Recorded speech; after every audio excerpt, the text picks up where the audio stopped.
Salut les amis, bienvenue sur Chrétien Philippe, j'espère que vous allez tous et toutes bien.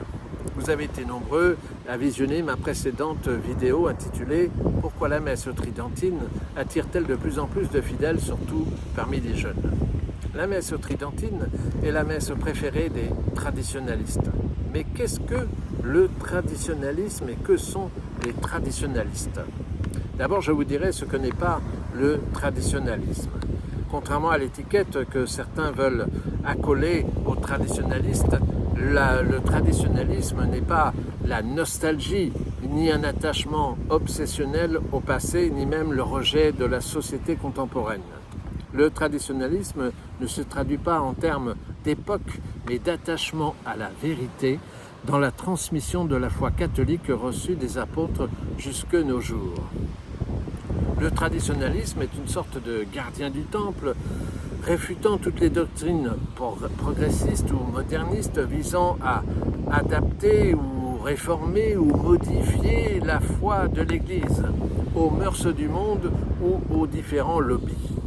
Ce n'est pas à la foi de l'Église de s'adapter aux mœurs contemporains, mais aux mœurs contemporains de se convertir à la foi de l'Église. Le traditionalisme n'est pas opposé au concile, dès lors que ce concile ne réforme pas, ne modifie pas, ne contredit pas la tradition de l'Église enrichie au long des siècles. Elle exerce une critique constructive, dénonçant parfois des textes pouvant porter à confusion. Certains traditionalistes restent en communion avec le pape et les évêques, comme l'Institut du Christ-Roi souverain prêtre, la Fraternité sacerdotale Saint-Pierre ou encore l'Institut du Bon Pasteur, etc. Tandis que d'autres, comme la Fraternité Saint-Pédis, a choisi de s'en soustraire. Rappelons que même un pape n'est pas propriétaire de la foi de l'Église et que sa mission est de veiller à la transmission dans la vérité de la foi catholique. Les traditionalistes sont particulièrement attachés à la notion de famille, la défense de la vie, de la conception jusqu'à la mort naturelle. L'éducation chrétienne des enfants, la pratique religieuse, la messe du dimanche est sacrée, l'ordre moral dans la société, etc.